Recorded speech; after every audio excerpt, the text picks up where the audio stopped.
And again, good afternoon, everyone. Mike Serra, Executive Director of the League. Thank you for joining us for the latest of the Lunch and Learn seminars on the American Rescue Plan and the final interim rule.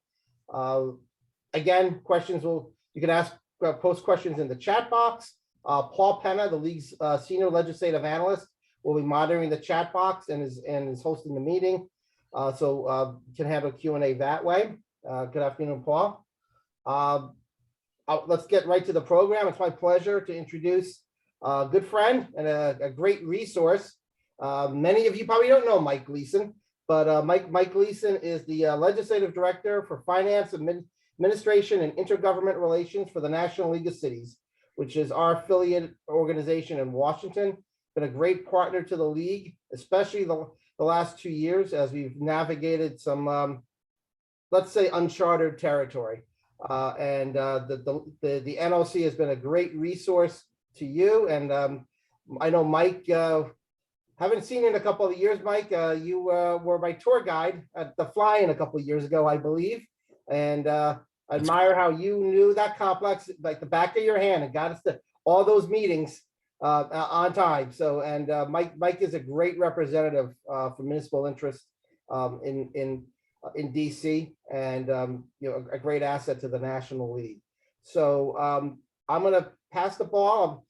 Once again, thank you all for joining us. And Mike and Paul, would you like to take it from here? Sure. Paul, do you want to say a few words and then kick it over to me? Thank you, everyone, for being here. We have a lot of information. This is the third webinar that we've done on the American Rescue Plan Act, and want to thank Mike and the National League of Cities for being here and discussing the final rule.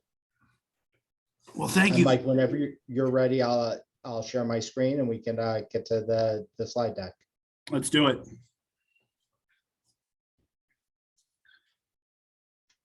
So good morning, everyone, or I guess good afternoon. I'm Michael Gleason, and I'm a legislative director here at the National League of Cities, as Mike mentioned. I've been working on ARPA for nearly a year since its passage, but I've been working for cities trying to secure local relief dollars for communities ever since I joined the organization nearly 2 years ago when I first met Mike at our Fly-In. It's a great pleasure to join you here virtually with the New Jersey League of Municipalities. The NLC, if you don't know, represents 19,000 cities, towns, and villages nationwide, covering more than 200 million people with our advocacy efforts. Advocacy is at the forefront of all of our efforts that we undertake on behalf of municipalities across the country. Today, I'll be walking you through our federal advocacy priorities for the 117th Congress very briefly, and then we'll be doing a much deeper dive into the final rule that was released on January 6th. So perfect, we're already on the next slide. For every Congress, NLC sets a biannual federal action agenda. Since the second session of the 117th Congress just began, NLC's advocacy priorities remain focused on the list that you will see on your screen: COVID-19 response and recovery, advancing workforce readiness, increasing fair and affordable housing, stabilizing local government operations, digital equity, building sustainable infrastructure, and reimagining public health and safety. However, our advocacy efforts in partnership with state municipal leagues like the New Jersey League, New Jersey League, have resulted in huge achievements in this agenda. In March 2021, the American Rescue Plan was signed into law. This bill has been critical for COVID-19 response and recovery, as well as stabilizing local government operations through the State and Local Fiscal Recovery Fund, which guarantee every city, town, and village a direct allocation of federal dollars.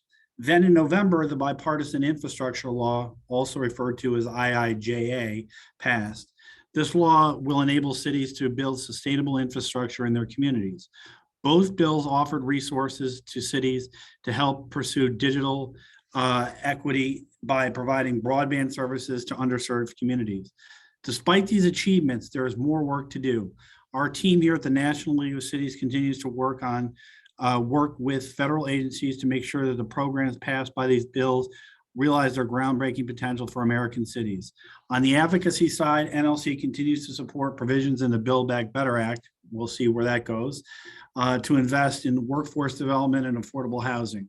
While 2021 yielded great opportunities to improve our cities, we must make sure that our residents can get great or good paying jobs and affordable housing. Next slide, please. One of the biggest achievements, as I mentioned last year, was the securing of $65.1 billion for all cities, towns, and villages, no matter the size. From New York City to Lavallette, yes, that's right, that's where I vacation every year for 2 weeks.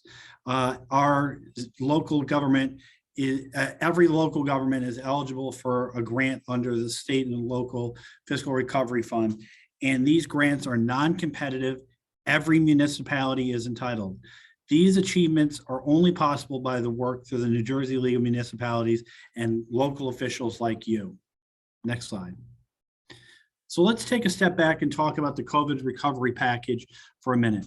The American Rescue Plan was signed into law on March 11th, 2021. It's a broad sweeping law with many components. It's a $1.9 trillion bill. But what we're here to talk about today and what everybody has interest in is the SLFRF, or the State and Local Fiscal Recovery Funds. This package was $350 billion for states, municipalities, counties, tribal governments, and territories. To put that into perspective, let's take a step back and think about how much bigger that is than the Coronavirus Relief Fund, which was part of the CARES Act. The Coronavirus Relief Fund was only $150 billion, and that money was targeted to the largest cities in the nation, with only the top 35 receiving direct allocations. Under this formula, the $65.1 billion of aid is going to everyone. No one will have to go hand in hand to a county or a state to get their allocation. Everybody will get something. This is a big thing for those. The big thing is that these are non-competitive, as I mentioned earlier. However, these grants do come with strings attached, including reporting requirements, which we'll touch on and near the end, and other agreements that cities must sign in order to receive the money. The thing that I want you to take away from this slide is that you have a long time to get the money into your community. You don't have to rush. Dollars do not need to be obligated until the end of 2024, and expenditures do not need to be made until the end of 2026, providing plenty of time for municipalities to do a needs assessment in their community and figure out how to best use those transformative dollars to improve their communities for the better. And with that, I just want to add one more point. COVID relief bills at this point are probably done. It's likely that large cash infusions into cities such as the ones that we're seeing in the American Rescue Plan may not happen again for a little while. That's why it's important to use this money wisely and make transformative investments in your community. Finally, the last bullet point talks about communities having received their first tranche of funds, either directly from the Treasury or through their state as a pass-through. The first tranche of funds, if they've been used, should have been used for immediate needs. Going back to a point that I just made a minute ago, communities need to use the rest of their money and get community involvement for the money to make transformative investments. Next slide, please. Now, I mentioned a couple times in the previous slide that these dollars are meant to be transformative, but how do you make them transformative? That's the question. The team here at NLC has come up with funding benchmarks to help guide your city through the process of developing a needs-based assessment plan for deploying the dollars into your community. First of all, let's step back and assess what the needs of your community are. Do you need this money to invest in broadband? Do you need this money to invest in water or sewer? What about investing in certain groups of industries that have been disadvantaged by the pandemic? This is the beginning of the thought process that you should undertake when you begin to think about how to deploy these funds. Second, take stock of what's already existing in your community. By doing an existing community resource map, you can figure out what you have and what is lacking and where you can fill the gaps. Third, review the final rule as well as the interim final rule, as it's still in effect until April 1st. And I'll get to that in a minute. And the resources that we have on NLC's website to help guide you along your journey of developing and deploying your resources in your community as you build capacity. Fourth, Hold stakeholder meetings, bring the community into the conversation and begin to understand what they need and what their desires are for the money is a key and important. Incorporating them on the front end will lead to a much more successful outcome in the long run. Additionally, they may need ideas. They may have ideas that you don't necessarily have or perspectives that you may not necessarily see. So bring them into the fold early is going to be helpful as you begin drafting your plan if you've not already done so. Fifth, talk to your neighboring jurisdictions. In the final rule, you can transfer money from larger governments to smaller governments and from smaller governments to larger governments. Working in conjunction, you may be able to achieve a greater outcome with your grant dollars than you could if you acted alone. And one point on that, the average NEU size grant is only $685,000. So transferring it to a larger constituency, a larger form of government or a group of governments may be able to achieve a greater outcome. Sixth, and that's just a little aside there, develop a recovery plan. Having a plan in place for how you're going to put these dollars to work is going to be critical. Again, is going to be critical for your success. Again, I use the word success over and over, but that's what NLC wants to see happen for cities.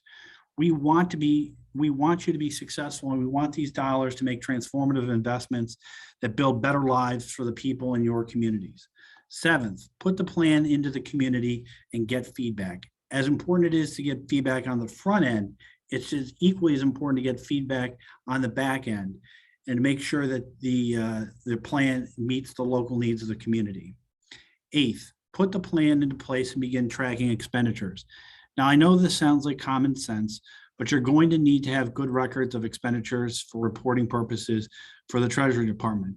Beyond this, it's important to track your expenditures and the successful expenditures that you have in your community that improve the lives of community members, to publicize those stories. Showcase for Congress the value that dollars have brought into your community. As I said earlier, it may be a while before we see another transformative amount of money, such as the $65 billion flow into cities.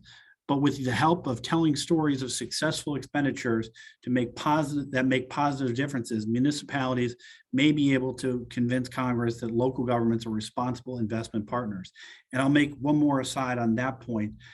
This past week, our first vice president at NLC, Victoria Woodard's, mayor of Tacoma, Washington, testified in front of the House Oversight and Reform Committee.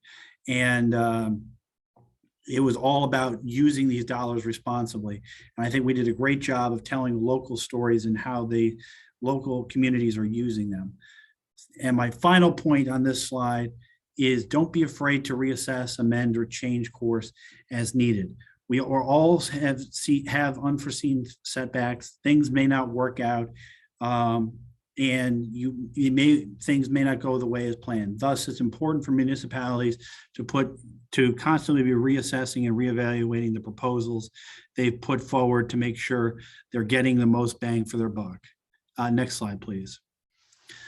The relief dollars are an urgent lifeline to local governments and residents to help make up for unexpected losses and other declines in COVID-19 pandemic.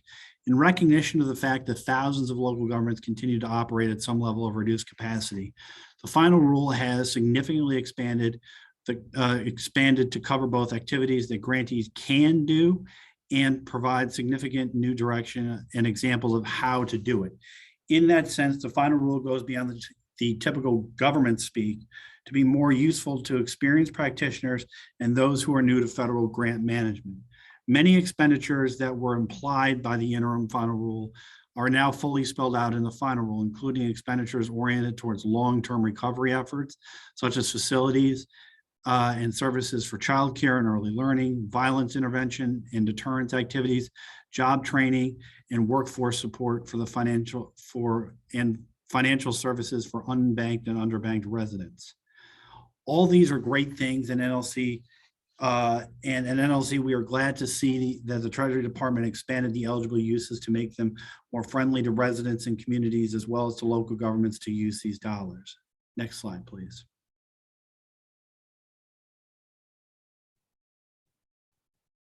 There it is.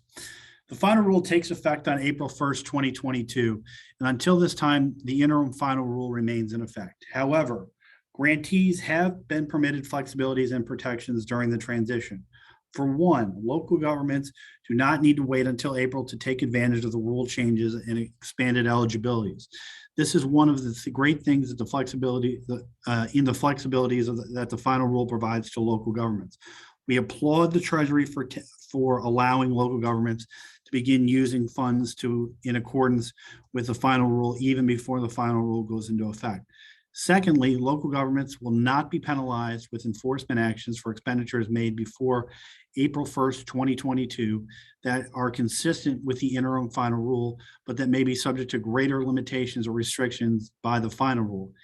In a statement on Treasury's website, the Treasury provides a list of reasonably anticipated differences between the interim final rule and the final rule that may impact grantees' plans. But the transition flexibilities and protections end when the final rule takes effect. Bottom line here, all local governments must be in compliance with the final rule beginning on April 1st, 2022. Next slide. The most flexible spending category under the SLFRF program is replacement of lost revenue for government services, which the final rule says generally includes any service traditionally provided by local government. To take advantage of this category of spending, the interim final rule required grantees, regardless of size, to perform a complex calculation to determine how much revenue a locality could claim as lost.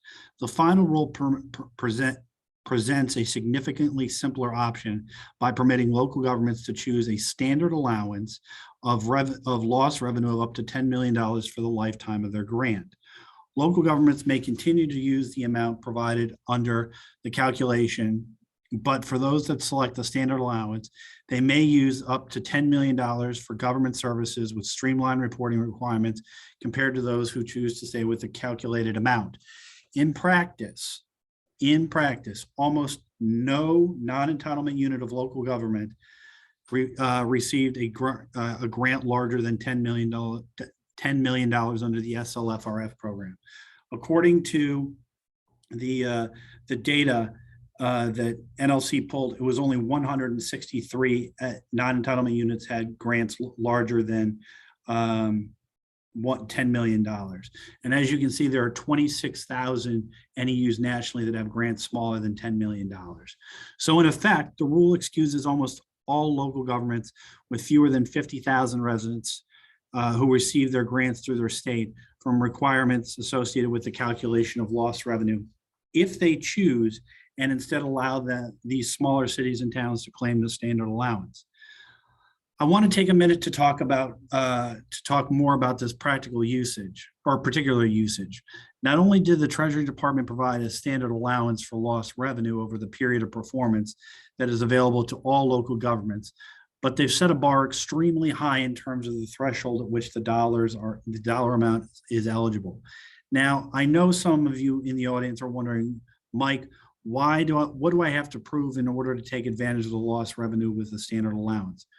Reading through the final rule, Treasury did not provide any specific requirements for municipalities need to show in order to claim the standard allowance for lost revenue.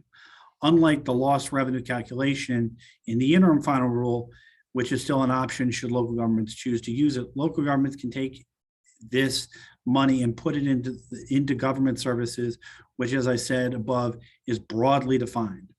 Second, I want to say that this is up to $10 million.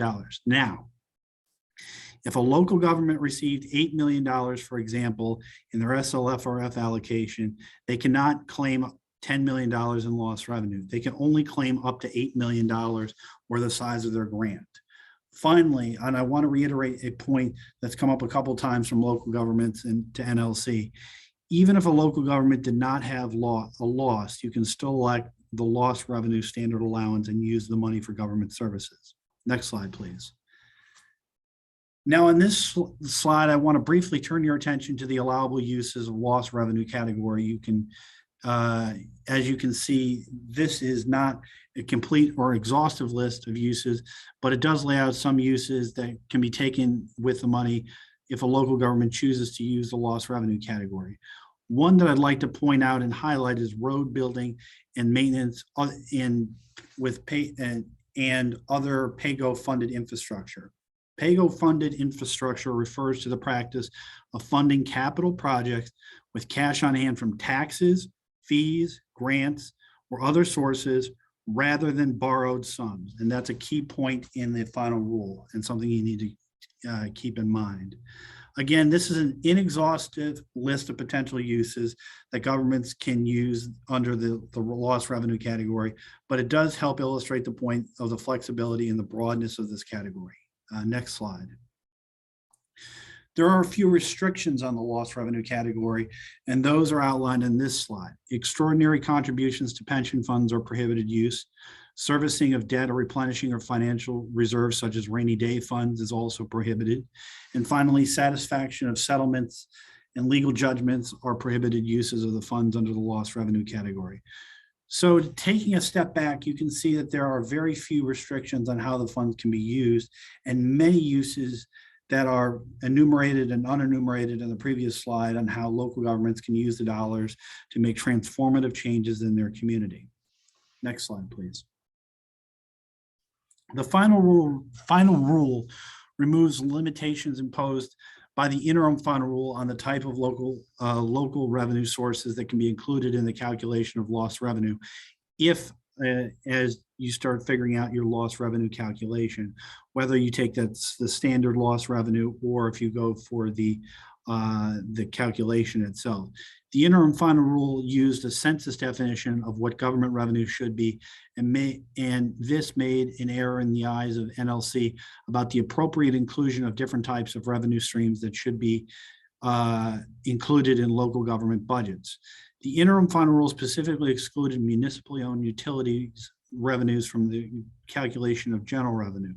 In the final rule, Treasury adjusted the definition of general revenue to allow governments to choose whether to include revenue from their utilities in their revenue loss calculation. The final rule also clarifies municipal revenue derived from liquor store sales is part of general revenue. Although with the new standard allowance has made some of these changes less consequential under the SLFRF program, the more accurate definition of the general revenue embraced in the final rule is welcome and has the potential to positively impact federal legislation and regulation impacting cities in the future. Now, what do I mean by positively impacting federal legislation and regulations in the future? Now that we have codified in regulation a definition of local government revenue that includes municipally owned utility revenues, the next time Congress looks to make a similar type of provision for local governments, they will be able to pull an off-the-shelf definition that includes municipally owned utilities and their revenue, and that is very positive for local governments. Next slide, please. In the interim final rule, local governments could use their grants funds to address layoffs, expenditures, and bring municipal employment up to pre-pandemic levels. The final rule adds local government capacities to their considerations of expenditures as for municipal employment. Among the changes, recipients may use SLFRF funds to rehire staff for pre-pandemic level for pre-pandemic positions that were unfilled or eliminated due to the pandemic without undergoing further analysis. You do not have to justify that with Treasury. You can just rehire those positions. That's right. Treasury Department will not do oversight if the positions were unfilled or eliminated due to the pandemic and you hire to the pre-pandemic baseline. What's new in the final rule is that the Treasury Department understood from the persistent drumbeat of NLC's advocacy that local governments have been devastated by the pandemic and by the Great Recession. The Great Recession dealt a major blow to local governments and state government employment. It took years to recover job losses that occurred from the Great Recession in the public sector. It was not until 2019 that the economy made up for all the jobs lost during the Great Recession in the public sector. Then 2020 hit, and the pandemic hit. The local governments and state governments lost 1.5 million jobs. This created capacity issues. Under the final rule, local governments may pay for payroll and covered benefits up to increase its number of budgeted full-time equivalent employees up to 7.5% above pre-pandemic baseline, which will help local governments make up for underinvestment in the public workforce since the Great Recession. Next slide, please. Under the interim final rule, there was ambiguity about whether employees of public works, public utilities, courthouses, and other municipal employees were eligible for premium pay. The final rule clarifies all public employees of local governments are already included in the definition of eligible workers.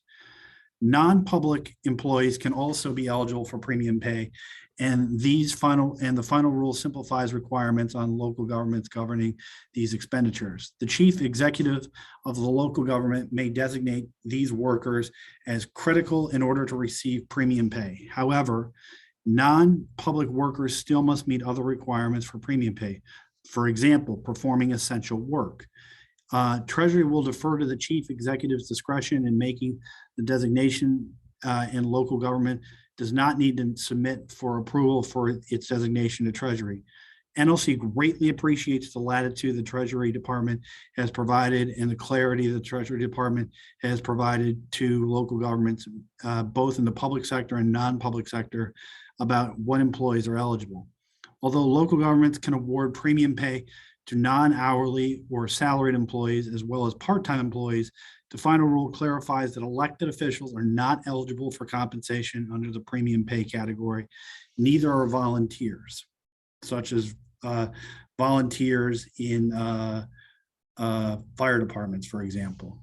So, but that is something that NLC is working on. Next slide, please. The final rule clarifies that local governments can use their grant funds for capital expenditures to support eligible COVID-19 public health or economic responses. For example, local governments may build certain affordable housing, childcare facilities, schools, hospitals, and other projects consistent with the final rule requirements. The final rule also prohibits certain capital expenditures, and these include new correctional facilities in response to rising crime, construction of new congregate facilities as a way to decrease the spread of COVID-19 within such facility, and construction of convention centers or stadiums. Next slide. The final rule removes nearly all restrictions from the broadband use category, making it much easier for communities to use the SLFRF allocations on broadband infrastructure. The final rule eliminates the unserved and underserved requirement entirely, instead requiring recipients to invest in projects designed to provide service to households and businesses with an identified need for additional broadband infrastructure investment, which would include but not be limited to a lack of broadband service reliably delivering certain speeds. This means communities could identify a needs based on a lack of infrastructure and service providing whatever speed benchmarks they define as necessary for their community, or a lack of affordable access. This change eliminates the concern over insufficient speed thresholds entirely, and NLC addresses NLC's concerns about the interim final rule's failure to adequately address broadband affordability as a barrier to access. The final rule further notes that communities have a wide variety of ways to determine the need for broadband investment, including documentation of existing network performance, federal or state maps, and there are a number of other ways. Treasury added additional flexibility for the use of SLFRF funds and provided expanded eligibilities for water, wastewater, sewer, water projects broadly. The final rule provides detailed information on expanded eligibilities for stormwater infrastructure, private wells and septic systems, remediating lead in water, dams and reservoirs, expansion of drinking water service infrastructure, floodplain mitigation and flood mitigation projects and irrigation. Next slide, please. Non-matching requirements, non-federal matching requirements. This is a topic that is important to a lot of local governments as they try to come up with necessary funds to meet the cost share of federal programs in their community. It is worth noting that we've said a number of times that the loss revenue category is the most flexible, and it will prove again to be so in this context. Funds available under the revenue loss eligibility category may generally be used for non-federal cost share match requirements of other programs. Note, there is an exception for Medicaid and CHIP, the Children's Health Care Insurance Program. Funds outside the revenue loss category generally may not be used to meet the non-federal match or cost share requirements of other federal programs other than as specifically provided by statute. Next slide, please. The final rule provides great latitude to responding to the category of the COVID-19 public health and economic impacts, but it is required a two-step analysis in order to provide the benefits to selected individuals or classes. First, a local government must identify an impact to a specific household or class. This is to say that you have to identify how COVID-19 pandemic impacted the specific group or class, and that there has to be some sort of tie or nexus between the relief that is given out and the class or individual that is receiving the benefit. Second, you have to design a response to address and respond to the impact. Responses can include programs, services, and capital expenditures, such as child care facilities, which I've already mentioned. Responses should be related and reasonably proportional to the harm. A local government cannot go out and give disproportionate amounts of aid to a group because that would be disallowed under the rules set forth by Treasury. Finally, responses should be reasonably designed to benefit impacted classes or individuals. This sort of ties back to the previous bullet. The proportion and response needs to be tied back to the proportion of the harm. Excessive or disproportionate amounts of aid provided will undoubtedly be frowned upon by the Treasury Department. Next slide. The Treasury Department, in crafting the final rule, made clear that many people were impacted in some shape, form, or fashion by the pandemic. For administrative simplicity, the final rule presumes that certain populations were either impacted or disproportionately impacted by the pandemic, and presume that the services provided to these groups are automatically eligible under the final rule. So let's take a deeper dive into exactly what is impacted and disproportionately impacted means and what services that local governments can provide. Next slide. First, let's take a look at impacted households. Treasury presumes that the following households and communities are impacted by the pandemic. As you can see, this is a long list of eligible entities and households that fall under this category. The one I'd like to point your attention to is low and moderate income households or communities, which I will present a definition of on the next slide. Additionally, you can see that households that experience unemployment, food and housing insecurity, and learning loss are all eligible impact households. Next slide. Low and moderate income households and communities are those with an income below 300%, income at or below 300% of the federal poverty guidelines for the size of the household based on the most recent published poverty guidelines. Or two, income at or below 65% of the area median income. For administrative ease, local governments can use a family of three when providing these services as a benchmark. The threshold, according to the federal poverty guidelines for a family of three at 300% is $65,880 per year. Next slide. So now that we've talked about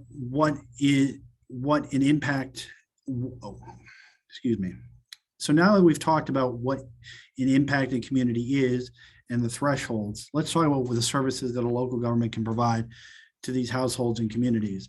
Again, this is a non-exhaustive list of ideas presented in the Treasury document, but it does provide you with some guidance about how to go forth and think about how you can provide services to your residents. Food banks and food assistance, health insurance, coverage and expansion, financial services for the unbanked and underbanked, paid sick, medical and family leave programs. And on the next slide, the additional two are child care and early learning services, and assistance to address impacts of learning loss for K through 12 students, such as high quality tutoring and differentiated instructions. So on to the next slide, and we'll talk about disproportionately impacted households and communities. Now, this definition is slightly different. As you can see, in the previous one, the previous definition had low to moderate income. This has low income households and communities, which I'll define on the next slide. It also has households that reside in QCTs, households that receive certain federal benefits such as TANF and SNAP, and a couple other qualifications listed there. Next slide, please. So the low income households and communities are those with incomes below 185% of the federal poverty guideline for the size of their household based on the most recent published poverty guidelines, or 40% of the area median income. And again, for administrative ease, there is 185, the federal, they set it, the threshold is a family of 3, and 185% of the federal poverty guidelines threshold is 40,626. Next slide, please. So these are the services that are considered, that are enumerated in the document and considered eligible for disproportionately impacted household and communities. As you can see, it's pay for community health workers and help for households across the health and social services, investments in neighborhoods to promote, invest, and promote services to address educational disparities, including assistance to high poverty school districts, education and evidence-based services to address student academic, social, emotional, and mental health needs. Next slide, please. Now, this is one that I think is very important for everybody to pay attention to. Excuse me. On February 28th, the Department of the Treasury released an updated compliance and reporting document that local governments will have to follow when they file their project and expenditure reports on April 30th, 2022. From NEUs, this will be your first project and expenditure report. A couple of highlights that I'd like to point out and to your attention. The final rule allows, as I said, governments to make a determination of whether or not they will use a standard allowance with $10 million or use the lost revenue calculation.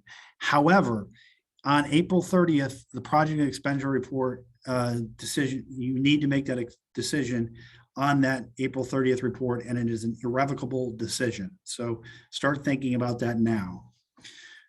2, to facilitate reporting, and each NEU will need an NEU local government number. This is a unique identification code for each NEU assigned by state or territory, and the NEU is part of its request for funding. Make sure you have this on hand now. This is just something as part of your preparations for filing. Just make sure you have that.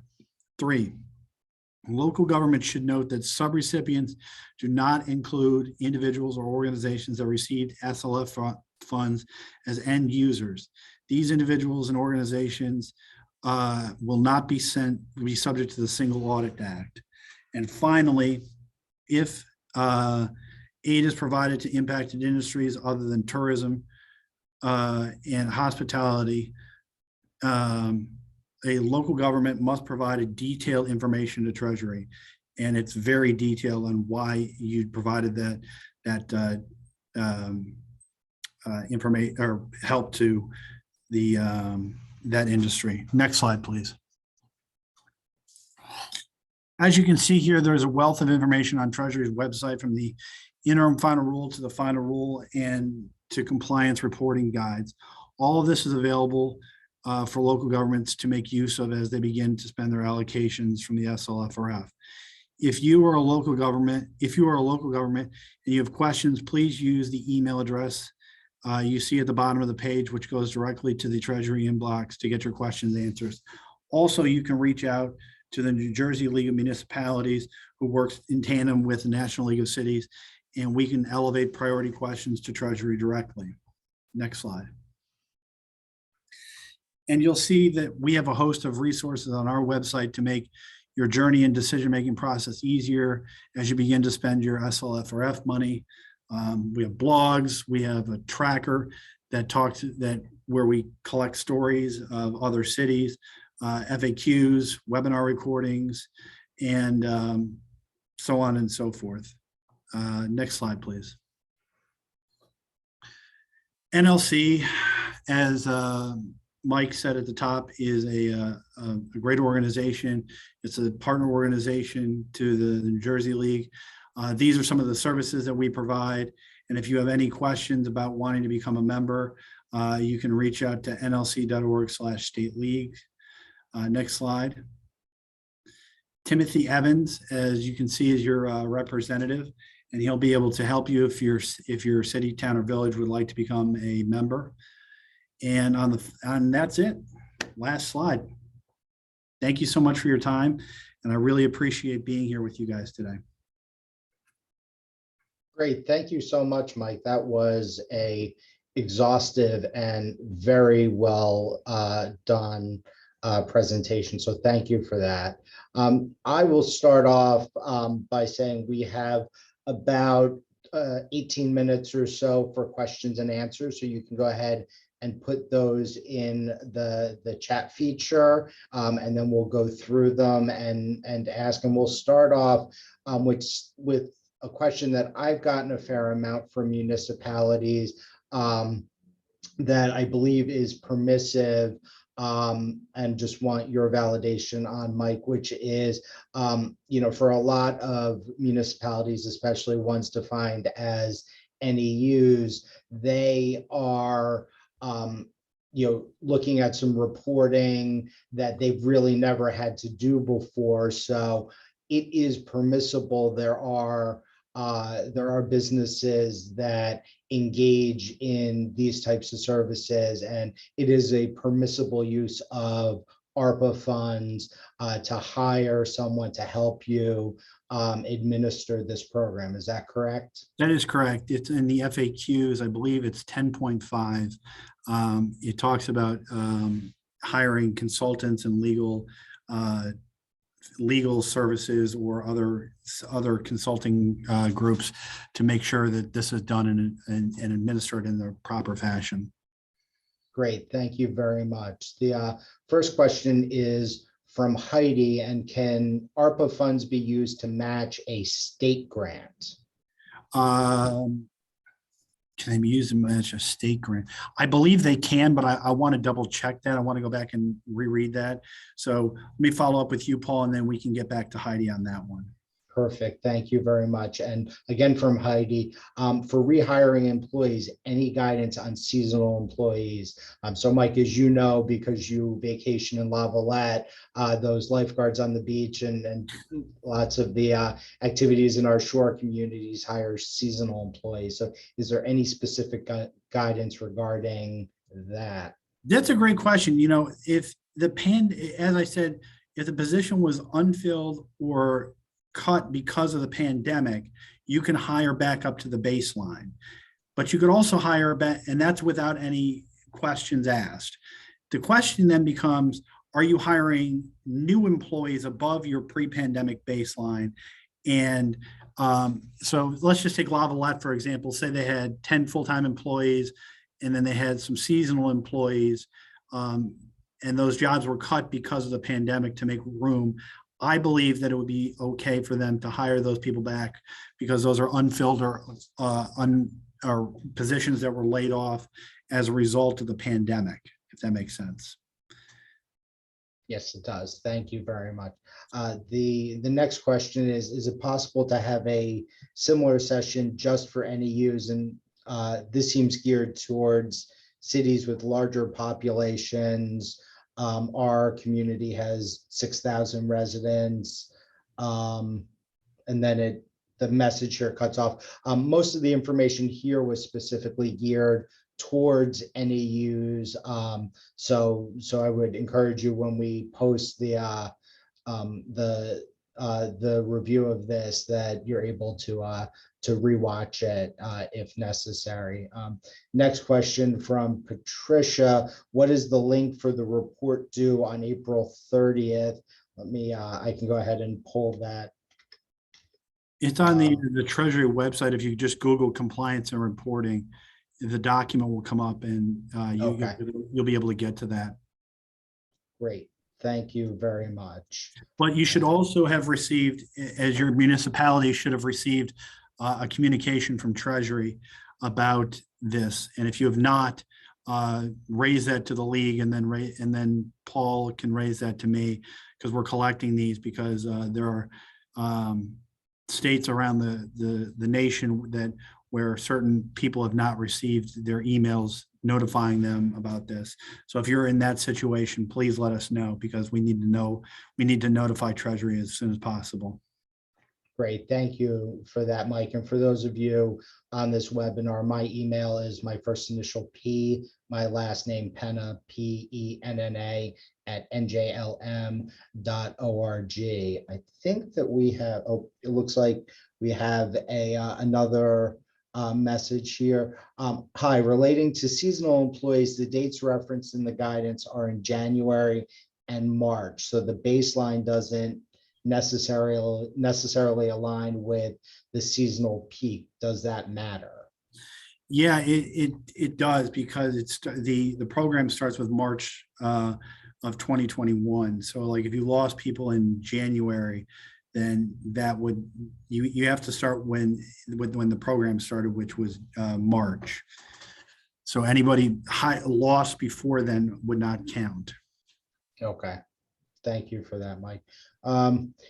Question: many CFOs serve in multiple municipalities. ID.me will not allow us to be affiliated with more than one. Any help with this suggestion? We have a call with Treasury at 2 o'clock this afternoon, and that's something that I plan to bring up.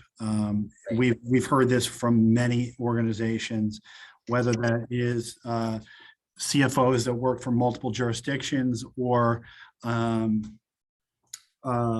consulting companies that are representing multiple cities.